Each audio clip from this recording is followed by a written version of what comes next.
2025 is going to be the year of personal wealth wipeout. And if you're a homeowner, you're going to see a whole bunch of wealth disappearing. Your net worth's going to go down depending on what market you're in. But in this video, we're going to look at some of these markets and we're going to see what some of these people are doing to actually stay afloat and what they're doing, because reality of 2025 is it is unprecedented. We've never seen it before. And people that have been telling you stuff that has been true for decades is not true anymore. And so in this video, we're going to talk all about it. And we're going to talk about the reality of 2025, because there's stuff that I've been telling you guys that hasn't come out yet because the data always lags, and we're starting to see it. We're starting to see what's going on in the housing market. We're starting to see what's going on in the car market. We're starting to see that people don't have the money. They didn't have the money. They're upside down. They got a short sell. They have to live on credit cards. So let's watch this first woman basically talking about how she's trying to cope with the financial situation of 2025. If you're single and no one else helps you out with your bills, how are you staying afloat? I literally just got in a good financial spot and then I had to quit my part-time job. So now I'm just relying on my full-time again, which I've actually never done. I've had a part-time job forever and I'm still going to do my part-time on the weekends. But how are we staying afloat? Like, what is the option other than credit card debt? This is so hard. She's basically just said that she cannot stay afloat. And how are you doing it? So when we go to the comments section, it is crazy. Overtime, 1 meal a day, stay at home, enjoy the rent. Credit card debt. I have 0 savings, 60 hours of work, no social life, 0. I'm in credit card debt, babe. And there's a bunch of people that say, I overdraft and I left America. I filed for Chapter 7 bankruptcy. And as you're seeing, these are people that are Americans trying to do it every day.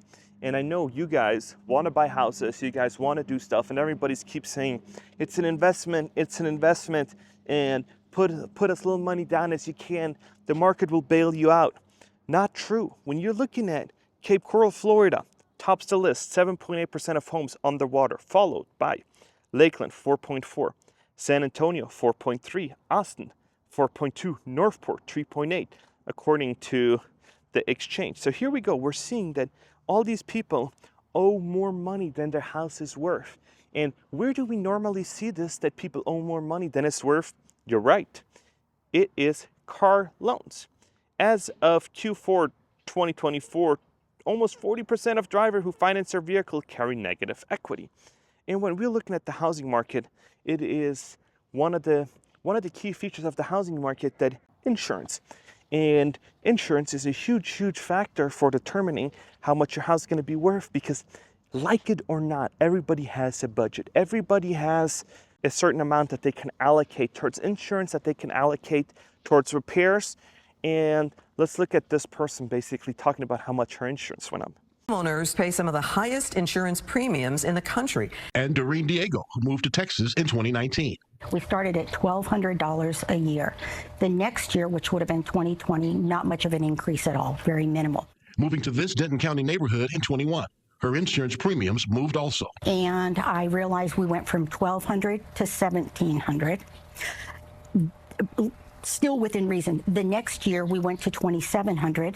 The next year we went to $3,700, and our renewal just came up this month. We just paid it at $4,700. So her insurance went up from $1,200 a year divided by 12 equals $100 a month. Now it's $4,700 a year for 12 months. That is $391.67 a month. So as you saw, it went up by 4x. What does that mean? That means this money, this $300, has to come out of a different type of budget. Maybe groceries, maybe car budget, maybe eating out budget. And so as you're seeing that Americans are getting strapped tighter and tighter every month, or they go into credit card debt. So if you like this content, please like and subscribe. That would really help me out. Spread the news and get some awareness of actually not attaching emotions to when you purchase houses, when you purchase cars, and just be aware of what the market is in 2025. So now we know that insurance is sky high and short sales are coming up, because if you got to move and you owe more on your house than it's worth, you got to short sell it. And I seen this property when you type in the Zillow short sales Cape Coral. There's a bunch of them that shows up. This is one that I've just randomly pulled up, and basically it is for about $390,000, and they've bought it for exactly this amount, and they have no equity in it. So what does that do? That basically says that they got to short sell it. So now you think, oh my gosh, I'm just going to do a short sale. I'm going to let the bank eat it. I'm not going to worry about it. And you listed that house that I just showed you for about $400,000, and you sell it for $300,000. The bank's going to take $100G loss. You are totally mistaken. That's how I thought originally, but then we're living in the United States, and they're gonna screw you. So here we go. When you're gonna do a short sale, the lender, whoever owned that property or that deed, is gonna come to you and say, well, it's the end of the year, we did your taxes, and you just made $100,000 more because we sold it at a loss, and so it's gonna come onto your tax return, and you're gonna have to pay taxes on it. So now, when you're gonna get $100 grand increase in your taxes, in your taxable income, depending on the state and depending on federal income tax or not, you're gonna end up owing between $22,000 and $24,000. Yeah, there might be exemptions you can kind of qualify for, maybe not, but man, $22,000, holy smokes. And we're seeing that more and more people. And now let's look at the other way around. How much do you think you're gonna have to make in order to buy that house? Because we're ballers with no dollars, right? And everybody keeps screaming, buy now, buy now. You're a fool if you're not gonna buy today. Marry the house and date to rate and everything else, right? And you hear it all under the sun. But when we apply simple math to this whole equation, the numbers kind of look bananas and buku. So let's look at it. So if you were, I got the numbers right here. This is what the mortgage is gonna be on a house like this. So you're gonna be paying $3,333 on mortgage and insurance, and I got it right here. So what do you think you need? What do you think a lender is gonna require for you to actually own that house? So your annual income is gonna be needed is $142,000 to afford a $390,000 house. And now you're like, oh, that's not too bad.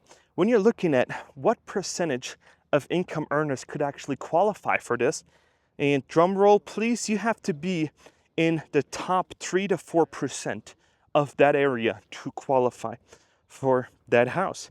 And now let's say you have a car payment. You're not gonna just drive any car. No, you want a BMW. You want a crazy car that's just, or a Yukon, because you're just special, right? Like everybody else is.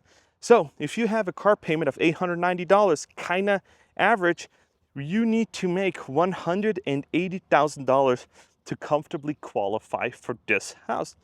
And as you're seeing, you have to be in the top 4%. So these people that are crying in the comment section that are saying, oh, this is doom and gloom content, this is not true in my area, congratulations, you're probably in the top 4% of income earners, and then you're good. I agree. If you're probably in the top 4%, you're not seeing everything, because this is how much the economy is dependent on super wealthy income earners. And for everybody else, they're gonna take it in the pants like that with the short sale of the house. And whatever I told you guys with the short selling, that there's gonna go on your personal taxes, now we're seeing student loans coming back. We're seeing that now they're gonna short sell their house, and that tax bill isn't gonna be due till next year. So we're seeing how we're creating a delay. And when we're creating these delays, that means that for the next 2 to 3 years, that person that bought that house is not gonna be able to qualify for loans, isn't gonna be stimulating the economy, because the IRS will always get their money. Property taxes and everything will always be paid by you. They will always come after you. And unless you leave the United States and just say, I'm done, they're gonna come after you. So as you're seeing, it is hard to get ahead.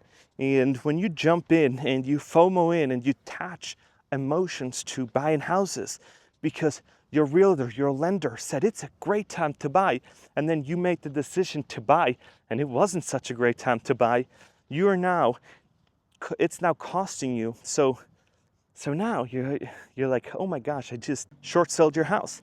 And as I've been saying just a second ago, it's delayed. You're gonna have a few years. So you're gonna owe those $20,000+ in extra taxes for the next few years.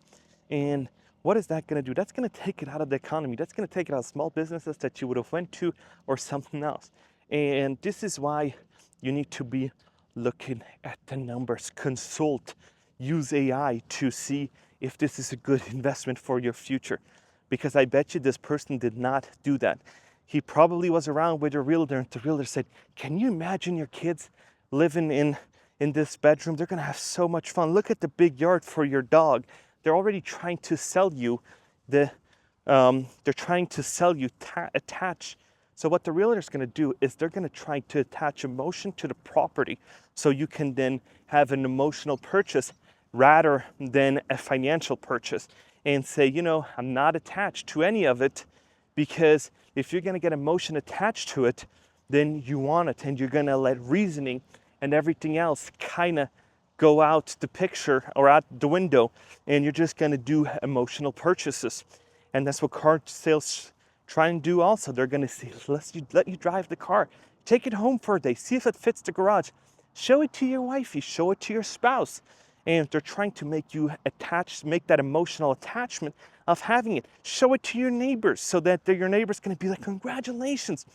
So you then can't get over it like, nah, I didn't buy it because the numbers didn't turn out right. But Americans love to buy stuff on emotions. And this is why I tell you guys, consult, pay somebody to consult with you. Hire a lender that has no skin in the game for you in that area and say, hey, these are my finances. This is what I'm looking for. Is this the right purchase to do? Is this the right trajectory for where I want to go in life? And you pay him up front. You say, I'm just going to pay you to consult for an hour and a half. And then he's going to give it to you, or they, whatever, is going to give it to you straight and say, this might not be the greatest purchase. This is what we've been seeing in the market. And how long are you intending to stay there? Is this the right purchase? Because as I said, realtors get paid on sales, so does the lender. So they're all in it to get paid when you buy. And that other third party that you just hired and said, let me look at some of the numbers more closely, might say this is not a good idea for you, especially right now. But then again, American FOMO comes in and they scroll on TikTok of what is it like to be a homeowner, and can you picture yourself here, and can you picture yourself there, and let's build a pool over here, and this is a great school with this house is in a great school district. So you're seeing that emotion attached to it makes you do poor decisions. And I'm just trying to warn you to be aware of what you buy, because digging yourself out of a hole that deep is going to take you a very, very long time. And when you're going to dig yourself out of that hole, it's going to require active income for your mistakes that you did years ago. And whenever I make content, I'm always saying, you got to position yourself right. And for these people that are in the market now, great for you. You're gonna reap the benefits of somebody making a mistake. People that waited now can go in and get this on the cheap end. And this is what I've been telling you guys. It's not doom and gloom. Nope, nope, nope. It is, for these people that waited, it is gonna be Disneyland 2.0, because people are gonna run out of money. They have to do short sales. They gotta have to get rid of it. And the bank's gonna say, well, it's sitting on the market, so I'm just gonna take whatever I can and then just kind of kick the can down the curb. And now you got a great property for a good price. And it's coming. And as you're seeing, their numbers are coming out. There's more houses coming up for sale because people were smart. They thought, I'm remote. I'm gonna move to that area. I'm gonna do all this other stuff. Comes to find out, wasn't so smart after all. But Americans think short term. They'll think till the weekend. They'll think to, how can I pay till the end of the month? How can I do this? They're not thinking about 5, 6, 7, 8 years, 10 years down the road. And this is the problem with Americans thinking about, oh, I'm just going to go down the road. I'm just going to buy a house today and I'll figure it out tomorrow. And this is not how you wrap up a lot of money. You got to make long-term plans, 8, 10-year commitments, and saying that, okay, 10 years, I'm going to be locked in, and then we'll reevaluate 7, 8 years. Was this a good move? No. Can I tweak it? How can I make more money? Is this the right decision for me and my family? But a lot of people don't do that. A lot of people just think, oh, let me have some money left over for beers and then I'm gonna be good. And then all of a sudden they're like, oh, I paid off my credit card this month, so let me just go and finance something else. And then they're always in that spiral. And then all of a sudden 60 comes around. They call Dave Ramsey frantically. Oh, I couldn't do this. Oh, I'm in so much debt I can't afford anything. Yeah, you should have started in your 20s, 30s. Look at your decisions. See, how can I get the life that I want? How can I get to where I want to be? Because people don't look at that. They always say, I'm not going to retire. I'm never going to retire.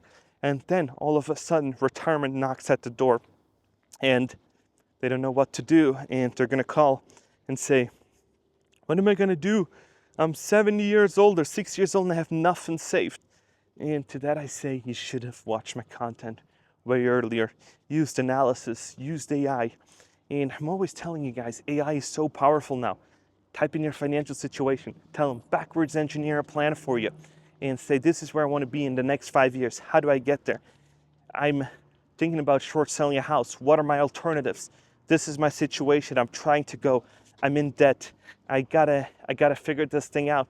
And it's gonna tell you answers you do not want to hear. And I know that people are gonna say, well, I don't wanna decrease my lifestyle. I don't wanna get rid of my nice car. I don't wanna drive a Toyota Beater because then it's gonna break down on me. Then I'm gonna have issues down the road. Well, you might have issues down the road with your new car also. Nothing's guaranteed in life besides death and taxes. That's the only guarantees you have. Or you can watch these people buy these new cheap Grand Cherokees that have lemon laws. So there's nothing that says buying an older car isn't gonna that an older car is gonna break down on you. And they're probably built better now. They're probably built better back then than they are now. So make sure you make the right decisions and make sure that you put your family's interest above everybody's else. Not that I want to impress people that I don't know at the stoplight and I got to keep up with the Joneses. Because if you constantly make more and you constantly increase your lifestyle, you're still broke and you're going to be a baller with no dollar. So let me know what you think about this. Is this bubble territory? Is this just new reality of 2025 or something completely different that I didn't even think of in this video?